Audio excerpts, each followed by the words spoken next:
Good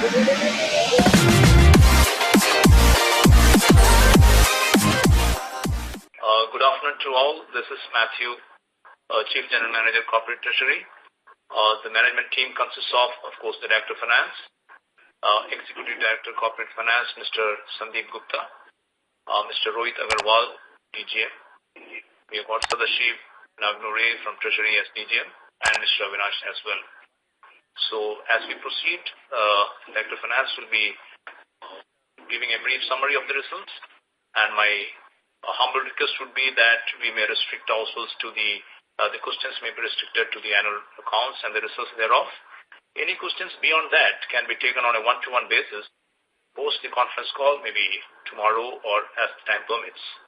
With this comments, I hand over to Director of Finance, Mr. A.K. Sharma. Dear investors and analysts, a very good afternoon to all of you.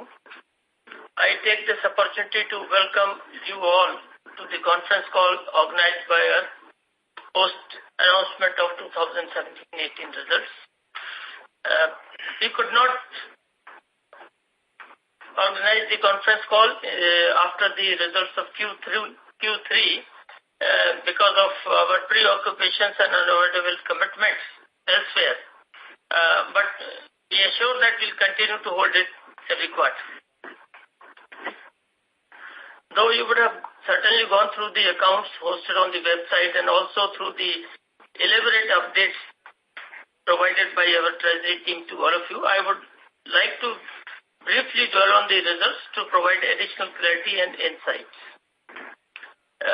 First of all, I would like to say that the company has clocked an excellent performance on all the parameters. I'm talking of the other than financial parameters, meeting the energy needs and aspiration of the country.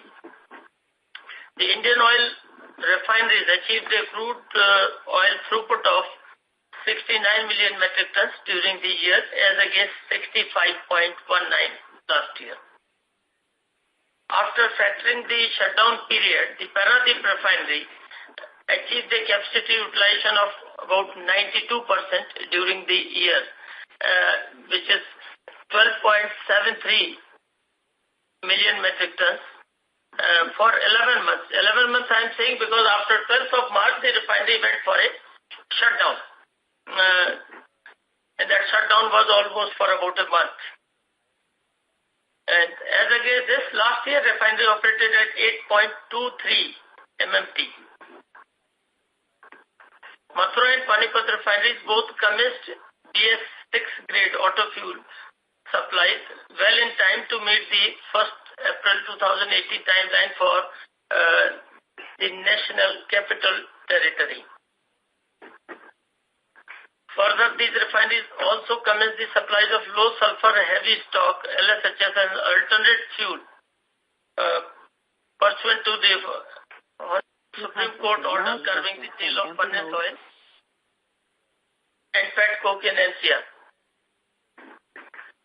To boost the flexibility in crude oil sourcing, the corporation's crude oil basket was expanded with the inclusion of 16 new grades, of which 11 were of U.S. origin. As you are aware, last year, we for the first time started importing U.S. grades crude oil, and last year 3 VLCC and 1 Suezmax cargo, total amounting to 7 million barrels were procured. These comprise of basically there are various grades, out of which the Lusania, Low, Sweet, Mars, WCS, Eagle Ford were among some of the grades which were procured by us. And this trend is continuing in the current year. So far, we have procured 3 million barrels in this year also in the last 2 months. 2017-18 marked yet another year of expansion and consolidation, as our pipelines achieved the highest ever throughput of 85.7 MMT, surpassing the previous record by 4%. The network has now grown to nearly 13,400 kilometers, with a cumulative throughput capacity of 94.7 MMT per annum, both crude and product put together, and 9.5 MMSCMD gas pipeline. IOC went the extra mile to empower all sectors of economy through 48,000 customer touch points across the length and breadth of the country. Over 950 fuel stations were commissioned during the year, including 502 Kisan Seva Kendras, which are small format retail outlets catering to the requirements of the rural India. The cumulative number of automated ROs has now crossed 13,000 marks, that is the 50% of the total operating network. Out of this, 3,355 retail outlets were automated in this year itself. Our growing business verticals of petrochemical, natural gas, exploration and production have become integral business drivers for the company. Riding on the strong customer demand and growing patronage, the footprint of Indian Oil, Propel brand of petrochemical, has expanded to various countries. An Octamex unit, which is the indigenously designed, conceived by our Research and Development Unit Center. This unit was commissioned at Mathura Refinery to produce high-octane fuel for BS6 gasoline pool, with technology conceptualized and engineered and executed by our in-house Research and Development team. All the above has helped in achieving a record profit after tax of 21,346 crores during the year, as against 19,106 crore, which signifies a 12% increase over the year-to-year basis. Specifically with respect to Q4, the PAT is 5,218 crore, which is about 40% more than the corresponding quarter last year. The income from operations during the year has registered an increase of about 14% compared to last year, which translated to number over 5 lakh, to be precise, 5,06,428 crores, as against 4,45,442 crores in financial year 17. So first time clocking the turnover more than 5 lakhs. On Q-to-Q basis, the income from operation has increased by 14%, by 12%, to 1,36,733 crores. Now let me touch upon each vertical in brief. Talking about the refineries, I would like to clarify here that now, since Paradip Refinery has come on stream totally, the figures which I am mentioning now and for the previous year are all inclusive of Paradip Refinery. So our refinery division achieved a capacity utilization of almost 100%, to be precise 99.7% during 17-18 as compared to 94.2% during the last year. Coming to refinery efficiency parameters, distillate yield has improved to 80.4% as against 78.8% in previous year. The fuel and loss has reduced to 8.8% during the year as against 9.4% in the previous year. The processing of high sulfur crude has increased to 56% as compared to 52% on previous year.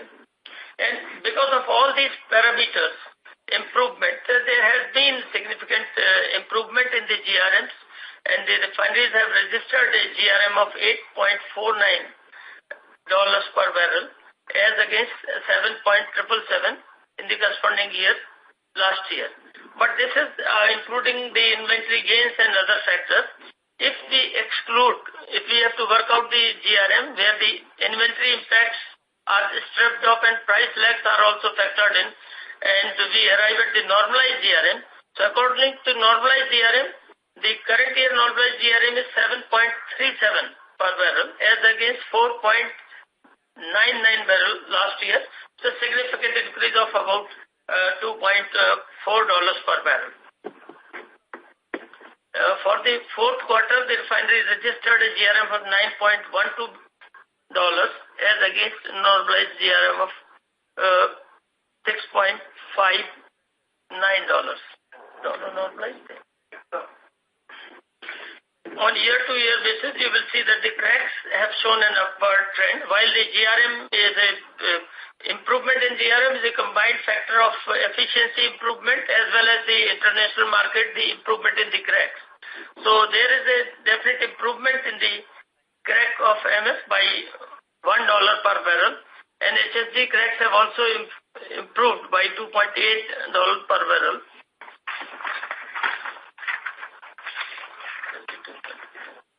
To summarize, the increased efficiency of the refineries along with improved cracks has contributed to healthy GRMs, which are slightly better than the benchmark Singapore GRM. Singapore benchmark GRMs are 7.24 as against our normalized GRMs are 7.37. On the pipeline side, our pipeline have continued to generate these stable returns, giving an EBITDA of 6,332 crores as compared to 6,128 crore in last year, which is mainly due to increase in throughput by 3.4%. Marketing, the total sales have registered an increase of 6.3% as compared to the last year. In terms of the quantity, it is 88.76 MMT versus 83.49 MMT last year. Marketing EBITDA is about 8,206 crore compared to 7,105 crores last year. During the Q4, the marketing registered a healthy EBITDA of almost 3,000 crores. On petrochemical side, petrochemical has grown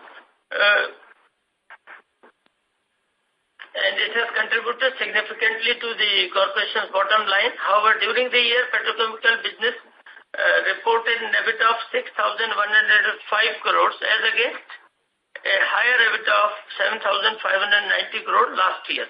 There is a reduction definitely but the reduction is primarily attributable to the shutdown of our paraxylene and our PTA unit at Panipat, which was under shutdown for quite some time, and the capacity utilization dropped to 67% there as compared to 97% last year. And this has now been brought back into the stream. So next year we see it to be at the normal levels as far as the production is concerned.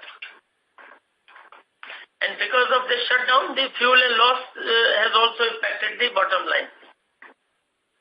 As regards the borrowing level, you would have seen that the borrowing as on 31st March have increased to 58,030 crores as compared to 54,820 crores as on March 17. This increase is temporary in nature and is due to the one-time payment of excise duty and sales tax in the month of March as against the normal due dates which fall in the next month.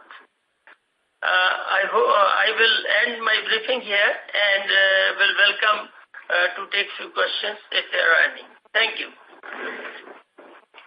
Certainly, yes, sir. we will start with the Q&A. Yes. Ladies and gentlemen, we'll now begin the question and answer session. Participants using speakerphones are requested to use the handset when asking questions. To enter the question and answer queue, please press *1 on your phone now. If you'd like to withdraw your question and exit the queue, press * and 1 again.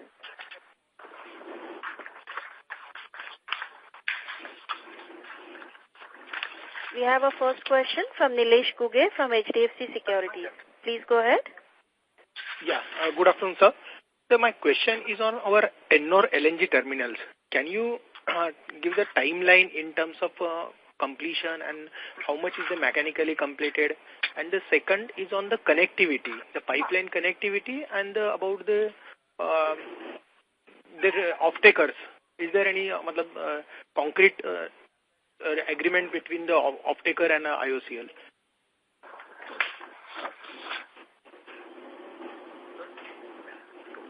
Hello?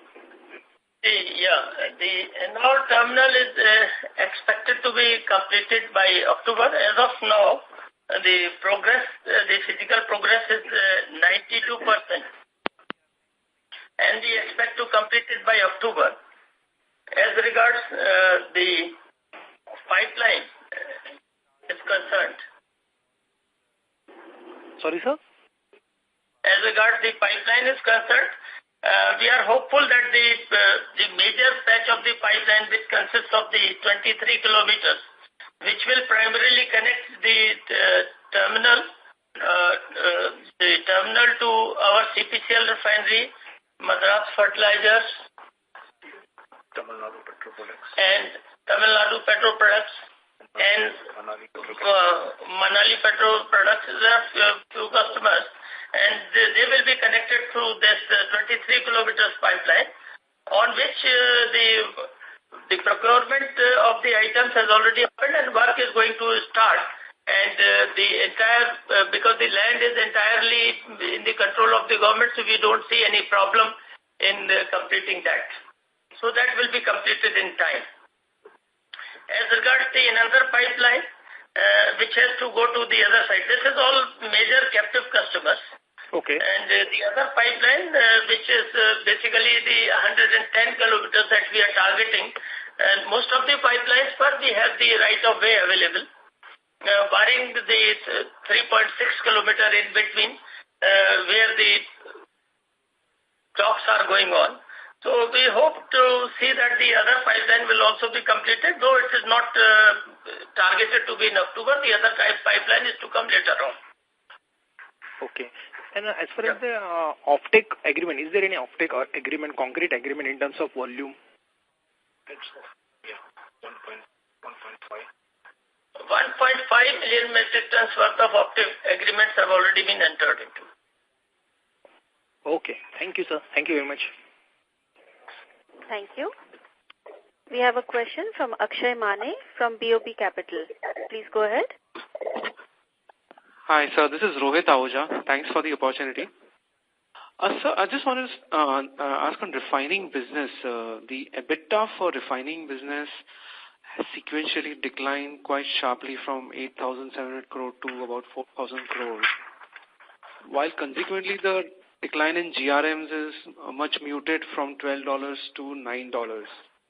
So could you specify, is it due to the shutdown at Paradeep, and what was the kind of shutdown done and expenses booked in that?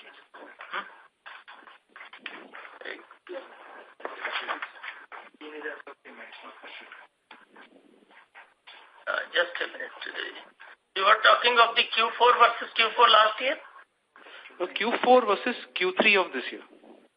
Achha, Q4 versus Q3. Q3 versus... Oh, ठीक है. 3,000 crore.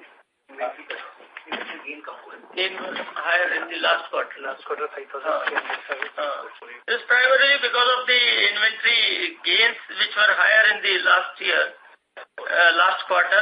Last quarter, the inventory gains were to the tune of 5,344 crores. As against this quarter is 2,448 crores. So primarily driven by that. But any expenses were booked for Paradeep refinery? Yeah, Paradeep refinery is running at as usual, so there is no... March month shutdown was shut. There was a shutdown in March month that I already explained. It went on shutdown from 12th of March. And so that impacted the production in any case, so that impacted the GRM also, for that matter. To that extent, the GRM would have also been affected, other than this. So what were the GRMs at Paradeep refinery for this quarter, Q4? For this quarter, the GRM of Paradeep refinery for the Q4 is 3 point, should I give the normalized, or the normal GRM is 6.44, the usual GRM. Okay. As against for the year, if you see, the Paradeep refinery has been clocking a GRM of 7.02. So Q4, because of the shutdown, the GRM actually came down. Right. So after going forward, when do we see Paradeep normalizing to its most optimum GRM profile? See, one is that the capacity utilization. So capacity utilization is more or less now is reaching to the normal level. In the current year, the capacity utilization was almost to 92%. So it should be operating at 100%. That should not be an issue. As far as the optimum GRM is concerned, which you are talking about, that will come when the heavy crude processing reaches to the targeted level. The heavy crude, the refinery is designed to process the heavy crude up to 40%. And last year, the heavy crude processing was 13%. And in the current year, we are targeting that heavy crude processing will be to the extent of 30, that is 30%. And ultimate refining capacity of processing heavy crude is 40%. So with the increased use of the heavy crude, the GRM is going to improve because this is where the most of the margin lies. So as against 13, this year we are targeting 30, so there will be significant improvement, leaving further scope for further improvement. Right. So by which quarter this year do we expect to reach 30% heavy crude? 30%, it will be in a phased manner. I think by the Q3, it should be reaching. Q3. Okay. Thank you, sir. Thank you. We have a question from Aishwarya Agrawal from Reliance Mutual Fund. Please go ahead. Yes. Sir, can you help us about this subsidy? I mean, lots of talks about high crude price and leading to high retail selling price of petrol and diesel. And there is a widespread concern in terms of under-recovery mechanism or something on those lines. So, any detailing on this aspect will be very, very helpful, sir. See, as far as this year on 17-18 is concerned, I think the concern which you are raising is for the next year. So we'll come on that when we give the first quarterly result of this year. We will address this. As far as the 17-18 is concerned, I think this has not been an issue. No, so you're right, sir. So not talking about FY18, talking about FY19. So there's petrol diesel prices are at a very high level. So let us wait for this first quarter and then we'll talk about it. But any understanding on this line will be helpful, sir. So that is the concern which is there across. And you are the people who do day-to-day business. So we will talk about it at that time. Okay, fine, sir. And the next question is, in our, there are some 30,000 crores plus contingent liabilities lying in our balance sheet related to entry tax. So I want to understand that how much deposit we have made against that amount and how much is still pending and what's the likelihood of those liabilities becoming actual for us? I think you are talking of the liability which is already provided for. Or you are talking from the notes to the account? Notes to the account, sir. 30,000 to koi hai nahi. I think these are the provisions.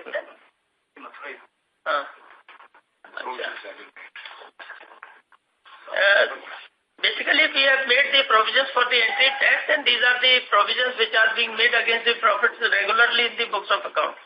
So this is nothing beyond the books of accounts in fact. No, so my question this is primarily, it's 20,900 crore is primarily towards the Mathura entry tax. That is the provision which is already made against the books against the profits of different years. So these are not impacting the profits in any way. In any case, since you are talking about the Mathura entry tax and we have given a note in the accounts on that, I would like to clarify that this 20,000 figure is a gross figure of the provisions and the actual outstanding against it was 5 or 3, about actual outstanding was against this is 9,000 crore rupees, which was outstanding. The rest all was paid to the UP government, but because it was paid against a court case which was going on, so we showed it as a deposit to the government, and instead of showing as the payment. And on the other side, we showed it on the liability side of it.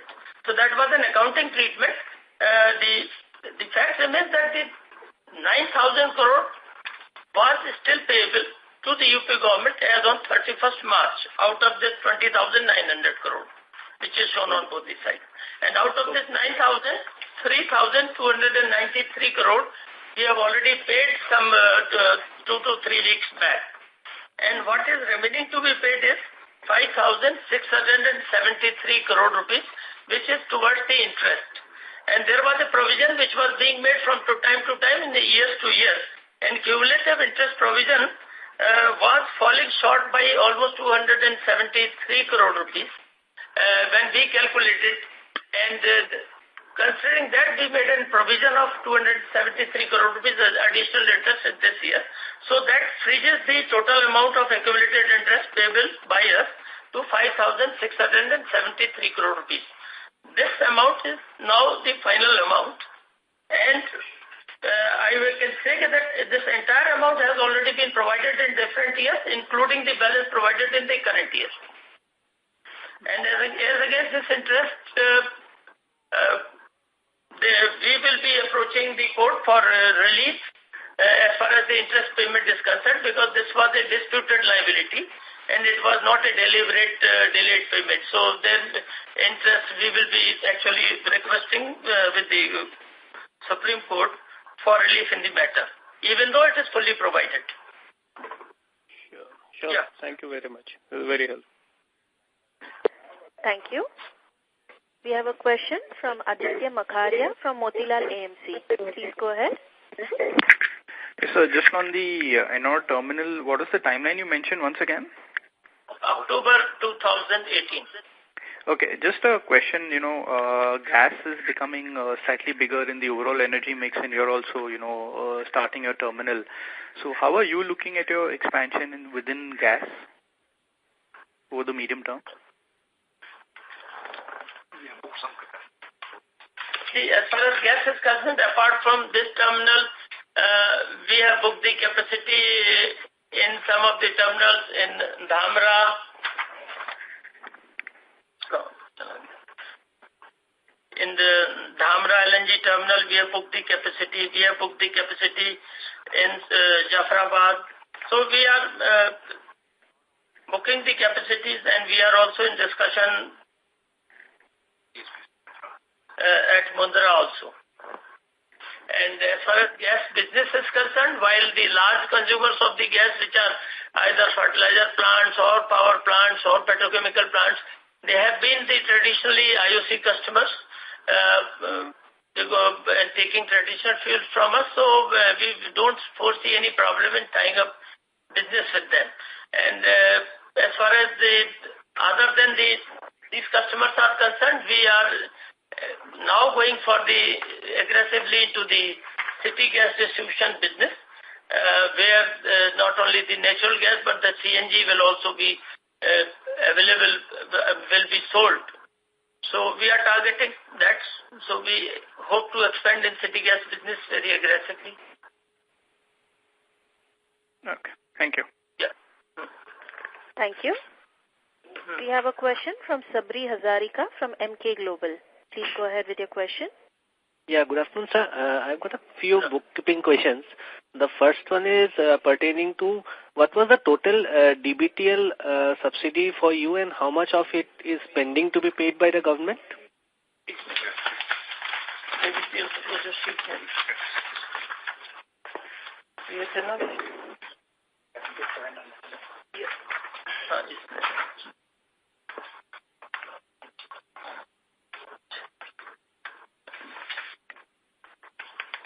DBTL subsidy, you are talking of the Q4 or for the whole year?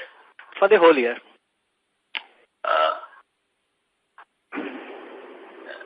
This under the PEL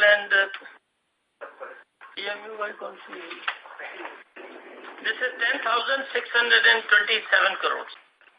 Okay, and how much of it is paid by the government and how much of it is pending? As against that, detailed monthly. I can say that on DBTL account, the receivable from the government is 6,539 crores.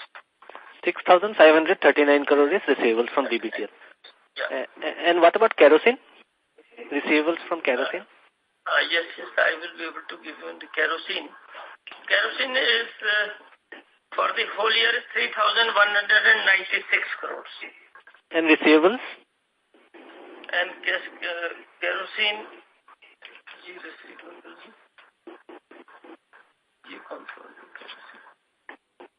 not much. Kerosene amount is largely paid. It's largely paid? It's a few crores only. Okay, sir. And second question is on petrochemical gross margin, that figure you used to give. What is the gross margin in petrochemical? Not EBITDA, the gross margin. The gross margin figure, I will advise my treasury people, they will actually provide you that. Okay, sir. And one last question, sir. Why was your other income so much down sequentially in Q4? And interest cost also has gone up significantly. So is there anything specific or it's because of the debts in it?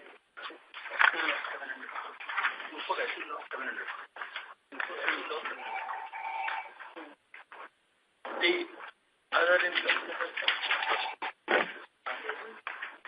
You are talking of the other income for the? For Q4. Versus Q3 and versus last year also it has gone down significantly.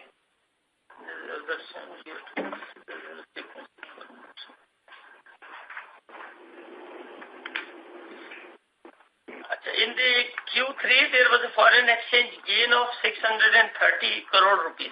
Q3, I am talking, which was forming part of the other income.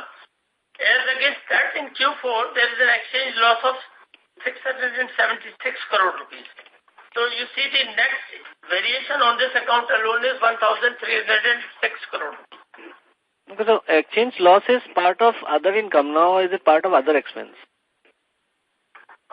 Net basis. Actually, what is happening is exchange income or loss are shown on a net basis. Overall, there is a net still gain of 300. So gain has come down in Q3 accumulated from 1,000 crore to 300. Okay. So since the gain is shown in income, had it been a net loss, it would have gone to the expense side, as you rightly said. Okay, it should be part of expense, but you have put it in other income this time. It is shown on net basis. Yeah. If there is a gain in one quarter, loss in one quarter, the position is shown in the net basis. Okay, fine. And what about interest? Is there any foreign exchange component in interest also? Or it's like overall due to debt increase? Interest foreign exchange, you would like to say something, Mr. Matthew? The interest expenditure has gone up basically as Director of Finance was mentioning. One is the additional provision of Mathura entry tax, which is around 293 crores. And you have the exchange loss accounted for interest under FY18, which is around 200 crores. And during the Q4, we have increased our borrowings by some extent. So that has also added to the interest cost. Okay, find that. Yeah. Okay, find the the expenditures remain same. Okay, 200 crore, what you mentioned about 200 crore? Exchange loss on account of interest, which is accounted for as interest. Exchange loss. Yes, 10%. Okay, fair enough. Thank you so much, sir. Yeah. Thank you. We have a question from Pinakin Parekh from JP Morgan. Please go ahead. Yeah, thank you very much, sir, for this opportunity. Sir, if I just look at the marketing business for the year, the reported EBITDA is 8,200 crores, and if I strip out the reported inventory gain of 1,000 crores, it's 7,200 crores of marketing EBITDA. Last year, the similar number was 7,100 crores with an inventory gain of 3,500 crores. So if I look at marketing segment EBITDA excluding inventory gain, it seems to have doubled on a year-on-year basis from 3,500 crores to 7,000 crores. So sir, how should we look at this business on a run rate basis? What is the potential or what is the underlying number one should focus on?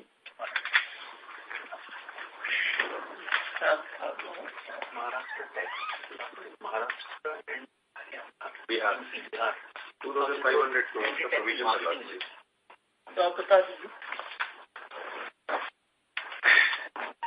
Yeah, excuse me, I am Sandeep Gupta. Last year we had made a provision in the marketing division towards certain tax disputes. Those were totaling to about 2,600 crores. So that is the reason for this difference. Okay. So would it be fair to say then that the underlying business stripped of the inventory is this marketing segment EBITDA is roughly 6,000 to 7,000 crores a year? Yeah. Yes. Yeah, we have been talking earlier also on this aspect, Mr. Pinakin, that the marketing EBITDA usually ranges between something like 7,500 to 8,000 crores on a year-to-year basis. So, given the vagaries of the business that we are in, you can safely assume that this will range in the same, 7,500 to 8,000 or 8,200, something less than that or more than that. Does that make it clear to you? Understood, sir. This is very helpful. So my second question is, what is the CapEx guidance for F19 and in terms of funding, how do you see it being funded? The CapEx 19, we are targeting something like close to 20,000 crores. Something close to 20,000 crores. And amongst that, you'll find around 43 or 42% for refineries. We'll have some expenditure, about 11% for petrochemicals. And pipelines will constitute something like 12%. And marketing would take around 25 to 26% of the total. The rest of this would be for E&P, gas schemes, and other energy. And as far as the funding pattern is concerned, if we have got business as usual, we'll be able to fund it through our internal resources. And at the same time, we'll also know that our debt-equity ratio is quite low. We are not leveraged enough. We'll be having enough sources of funds to take care of the funding aspect. So for the year, we are something close to 20,000 crores, and I told you the distribution of the capex between the segments, and that's how we'll be going about for the year. Understood. And so my last question is, if I look at the exports line item in the marketing operations, historically this has been around 4.6, 4.7 million metric tons, but this year it has spiked up very sharply. So is this a one-off, or is this something we should expect going forward? And what's the reason for this such sharp increase in exports? This is actually, you can consider it as one-off only. This is arising because of the conversion of the refineries to BS4, which was going on in some of the refineries. In that process, some of the HSC becomes the high-flash HSC, so which is HFHSC they call, which is not consumed in the country because of the various guidelines here, and it is required to be forcibly exported to other countries. So it is primarily because of that HFHSC which is being produced in this transition period of BS4.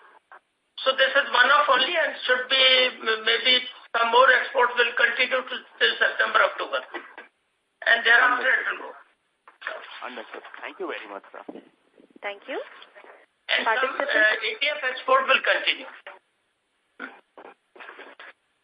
Yes. Thank you. Participants are requested to restrict their questions to 2 at a time. Thank you.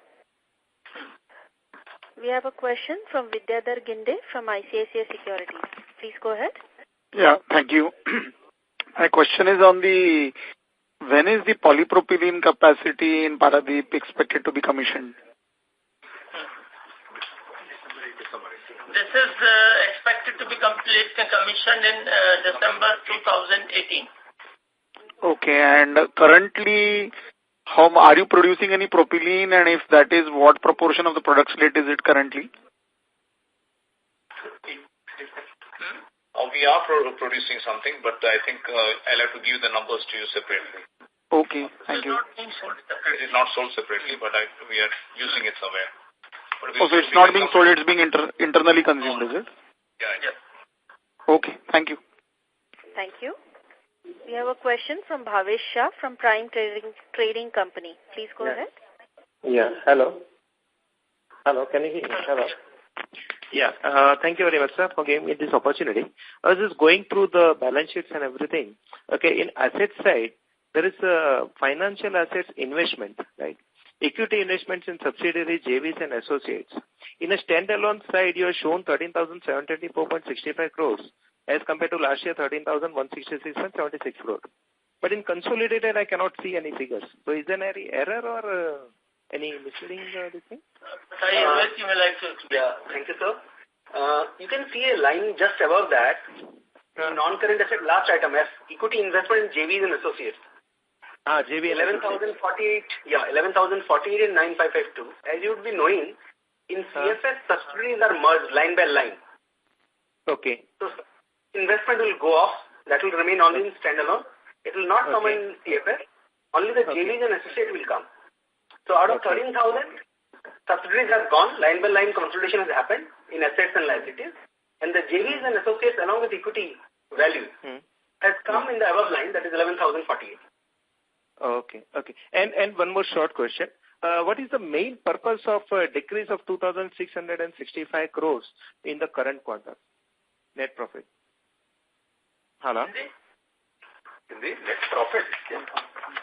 Yeah, in your, it is shown in your, PPT presentations.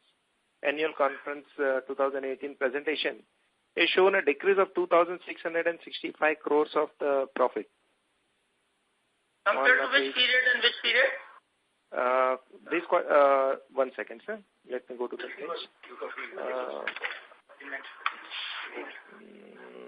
It is shown in the current quarter, that is Jan to March 2018, it is showing 5,218 crore as compared to previous quarter, October to December, 7,883 crore. It is primarily because of the inventory. I explained earlier the inventory gains were much higher in the Q3 and are much lower in the Q4. So that has been the reason. Okay. And regarding the Panipat plant, you said it is already started or it is going to start? It was shut down, right? You're talking about Panipat or Panipat? You are talking of PXPTA, which I mentioned, which was under shutdown? Yes, that's the same one. Petrochemical you're talking. Petrochemicals, right. It is now operational, it is working. As far as the Paradip refinery shutdown, which was there in March, that has also come back on the operations. Okay. And is there any NCLT cases against the company? No. NCLT cases? No. Okay. Thank you. Thank you. We have a question from Vishnu Kumar from Spark Capital. Please go ahead. Thanks for your time, sir. So firstly, just on the GRM, this $9.12, this is computed on daily pricing or the 15-day average? So just wanted to understand. 15-day average. It is on 15 days average. Got it, sir. Sir, and secondly, if I remove on your refining EBITDA, if I remove the inventory gains, quarter on quarter, then there seems to be almost a 1,700 crore drop. Stripping the inventory gains also, per barrel seems to be about 6.5. That was the similar number last quarter also, which means somewhere in the OPEX line item, something has gone up. So if you could just explain that. If you are comparing with the Q3 versus Q4? Yes, sir. Last quarter and this quarter. Correct.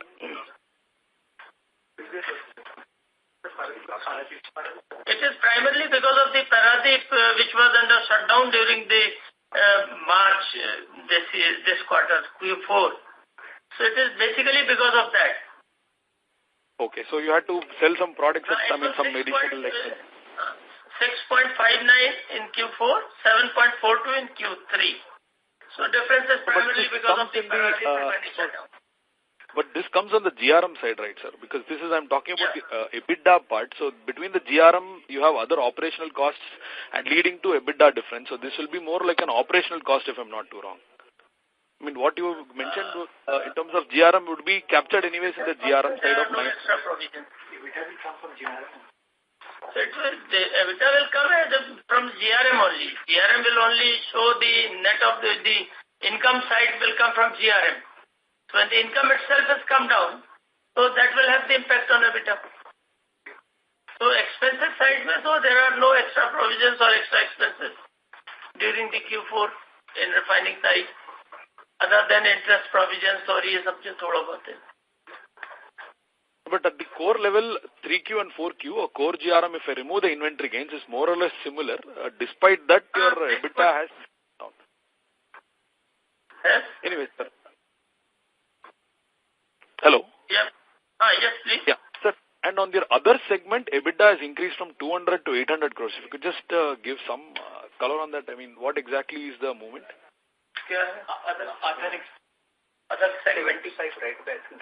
GAIL SOP right back. So, there was a provision for there was a dispute with GAIL on some of the SOP liabilities earlier year. C-for-pay liability, which we had provided last year, previous years. That dispute was sorted out in our favor. So we wrote back about 375 crore on this account, and that is forming part of the other businesses. Okay. So the rest of the 500 crores, which businesses will these attribute to? Out of this 800, if I take out 375? This includes dividend interest also. We have to look at it. Okay. Sir, one question. This refining inventory and marketing inventory, this is directly attributable in the segment EBITDA, or some part of it goes into, say, others? No. Respective segment. Respective segment. So none of the, so it will not go into others. Some portion of it won't go to others. It is part of petroleum only. Got it, sir. And one last question, if I may. This other income, if I mean we report EBITDA including other income, which segment predominantly it would relate inside the EBITDA? Because you report EBITDA including other income. Dividend. Even we said other income is two component. One is FE, which we explained. So that FE will go to the normal line business, that is petroleum. But to the extent it pertains to the 375 crore write back we talked and interest and dividend, it will go to others. No. Normal year you report something like, sir, you report something of tune of about 2,300 or around 3 to 4,000 crores. So this number would attribute in the EBITDA. Which segment will it attribute to? On the refining or say marketing, because other seems to be only 200 crores. I think on an annual basis there is not much of a change. In the line item that you are seeing on an annual basis, there is not much of a difference other than FE. No, sir, you have reported. I'll repeat what the we number. can do is that you can send your query, we will examine and respond you separately. Okay, thanks a lot, sir. Thank you. Thank you. We have our last question from Vikas Jain from CLFA. Please go ahead. Hi, sir. Couple of questions on production from refinery. Could you please give us the number for naphtha, fuel oil, lubes and bitumen produced from the refinery? That's something which, unlike, I think even your annual report now, you don't give that detailed number. These details, because these are finer details, so I think we can, Mr. Matthew will provide you these details. Okay, sir. Because I think that I mailed to me on this because probably we may not have the numbers readily available right now to give to you.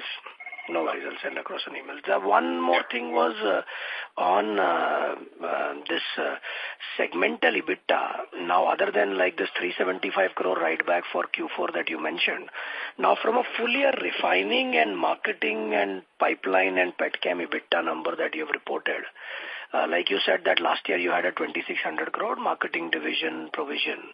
Is there any major one-off from the, the ones that you have reported? Because I think the 290 crore on Mathura entry has been adjusted with interest expense. So that should not be featuring in the EBITDA number, right? I mean, so is there any other one-off which is there for the full year FY18 number, the EBITDA reported by you in the key segments? So that is that is in others. No, I'm not talking about others. I'm talking about the key segments. I think there is no such other major provision. There was a write back of Haryana that happened earlier. Yeah, basically nothing comparable. Yeah, nothing comparable to like. There was one-time item of reversal of write back of Haryana anti-tax. So that was of course one-time item. Okay. That was part of the income. Okay, and that would be in which... in Q1. So that would be in one-time item on income side. And that would be in which segment? Refining mein hoga. should be in refining. Okay. Okay, sir. Thank you. Thank you. Yes, that was the last question, sir. Sure. Ladies and gentlemen, on behalf of Batliwala and Karani, I would like to thank you all for participating in this conference.